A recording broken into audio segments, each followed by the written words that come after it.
तो बुलेटिन की शुरुआत करेंगे इस वक्त आ रही एक बड़ी खबर के साथ। दरअसल ये बड़ी खबर शिमला से राजन सुशांत ने प्रेस कॉन्फ्रेंस की है।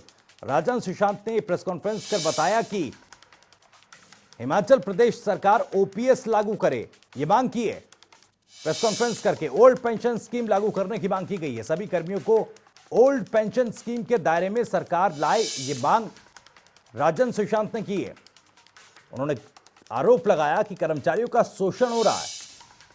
अंग्रेजों के जमाने में भी इतना अत्याचार नहीं था जितना इस वक्त इस सरकार में हो रहा है, ये आरोप लगाया राजन सुशांत ने। रिटायर्ड कर्मियों पर तरस खाए सीएम जयराम, ये अपील की है राजन सुशांत ने। समझ ना आए तो मुझे बुला ले सरकार, ये भी कहा राजन सुशांत ने।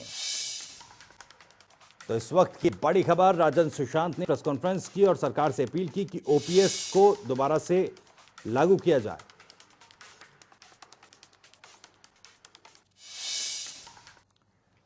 इस खबर से जुड़ी हुई एक और बड़ी खबर आपको बता दें। दरअसल राजन सुशांत से जुड़ी हुई यह बड़ी खबर, हिमाचल की राजधानी शिमला से बड़ी खबर आ रही है। क्षेत्रीय राजनीतिक दल बनाएंगे राजन सुशांत, यह जानकारी जो मिल रही है अभी। प्रदेश को सशक्त विकल्प देंगे राजन सुशांत, यह दावा किया है उन्होंने। अंकुश ढोभाल हमारे संवाददाता ज्यादा जानकारी के साथ जुड़ रहे हैं। अंकुश, राजन सुशांत ने प्रेस कॉन्फ्रेंस करके सबसे पहले ओल्ड पेंशन स्कीम की मांग सरकार से की, न्यू पेंशन स्कीम पर सवाल उठाए, और क्या कुछ अपडेट? जी बिल्कुल, आज राजन सुशांत ने एक प्रेस कॉन्फ्रेंस की है और उस प्रेस कॉन्फ्रेंस में कहा कि जो जयराम सरकार है वो ओल्ड पेंशन स्कीम को एक बार फिर से लागू करे। जो न्यू पेंशन स्कीम पूरे प्रदेश भर में लागू की है उसे वापस ले सरकार, ऐसी राजन सुशांत ने मांग की है। उन्होंने कहा कि केंद्र सरकार ने जो बिल जारी किया है, जो कानून बनाया है, उसमें ये कहीं भी नहीं लिखा है कि प्रदेश सरकार इस कानून को मानने के लिए बाध्य है। उन्होंने कहा कि राज्य सरकार के पास ये अधिकार है कि वो एनपीएस को लागू ना करे और ओल्ड पेंशन स्कीम के हिसाब से ही जो कर्मचारी है उनको पेंशन दे। साथ ही साथ उन्होंने कहा कि जो सरकार है हमेशा वित्तीय संकट के बारे में कहती है, बताती है कि सरकार जो है वो कर्जे में डूबी हुई है, और ऐसे में उन्होंने कहा कि अगर सरकार कर्जे में डूबी हुई है तो विधायकों को भी ओल्ड पेंशन स्कीम के हिसाब से ही पेंशन मिलनी चाहिए। उन्होंने कहा कि वर्ष 2003 के बाद के जो विधायक है उन्हें भी न्यू पेंशन स्कीम के हिसाब से पेंशन दी जाए। और साथ ही साथ उन्होंने मुख्यमंत्री जयराम ठाकुर पर भी जोरदार तंज कसा। उन्होंने कहा कि कोरोना संकट काल के बीच मुख्यमंत्री जयराम ठाकुर को जमीन से जुड़े रहना चाहिए, ना कि हेलीकॉप्टर में उड़ते रहना चाहिए। आपको बता दूं कि आज जो मुख्यमंत्री जयराम ठाकुर है वो कांगड़ा के दौरे पर रहे हैं और उसमें वो हेलीकॉप्टर का इस्तेमाल करके कांगड़ा से एक क्षेत्र से दूसरे क्षेत्र में जा रहे हैं। ऐसे में राजन सुशांत ने जोरदार मुख्यमंत्री जयराम ठाकुर पे बोला और कहा कि हेलीकॉप्टर से उतरे और जमीन से जुड़े। और साथ ही साथ उन्होंने ये भी कहा कि वो हालांकि 1982 में विधायक के तौर पर चुनकर आए थे, लेकिन बावजूद इसके जब तक कर्मचारियों को ये समझना चाहेंगे आपसे, क्योंकि ओल्ड पेंशन स्कीम दोबारा से लागू करने की मांग राजन सुशांत की तरफ से की गई है, वो कौन से तकनीकी पहलू हैं न्यू पेंशन स्कीम में जिनको कोट करके ओल्ड पेंशन स्कीम को लागू करने की बात कह रहे हैं राजन सुशांत?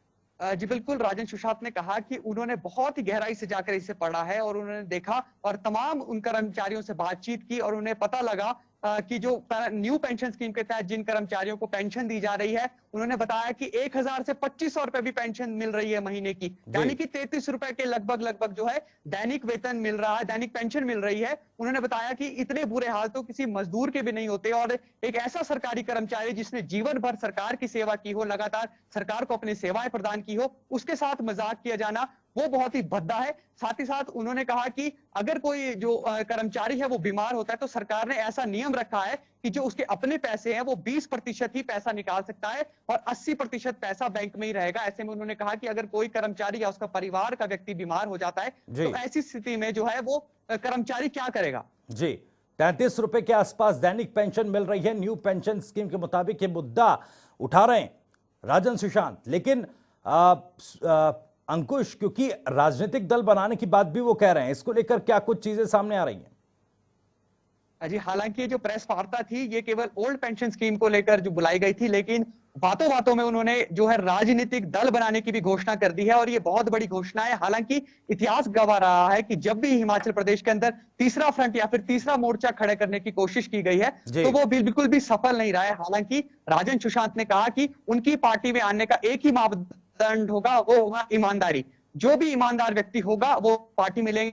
साथ ही साथ उन्होंने एक बहुत बड़ा बयान ये कि बहुत सारे नेता उनके साथ संपर्क में हैं, कांग्रेस और बीजेपी के, और जितने भी कद्दावर नेता जो पार्टीज में रहे हैं हिमाचल प्रदेश के अंदर, वो लगातार उनके साथ संपर्क में है। और सबसे बड़ी घोषणा उनकी ये थी कि 68 विधानसभा क्षेत्रों में जो उनकी पार्टी होगी वो उम्मीदवार को उतारेगी। ऐसे में अगर ऐसा होता है, अगर 68 विधानसभा चुनावों में विधानसभा सीटों पर विधायकों के लिए उम्मीदवार उतारे जाते हैं, तो अपने आप में ये बहुत बड़ी खबर होगी। और राजन सुशांत एक फायर ब्रांड नेता माने जाते हैं। अंकुश, पहले से ही क्या वो लगातार औपचारिक ऐलान को लेकर कब तक है औपचारिक ऐलान इसका किया जाएगा कि एक क्षेत्रीय राजनीतिक दल का गठन राजन सुशांत की तरफ से किया जाएगा? इसको लेकर कोई जानकारी दी गई है क्या?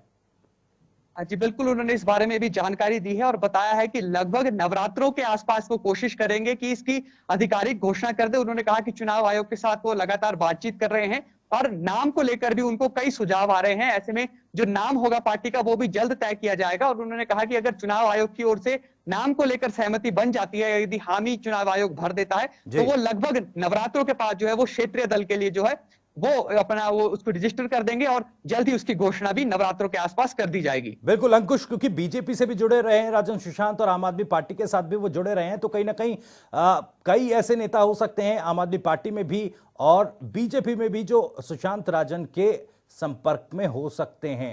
इसको लेकर क्या बीजेपी की तरफ से किसी तरह का रिएक्शन आया है?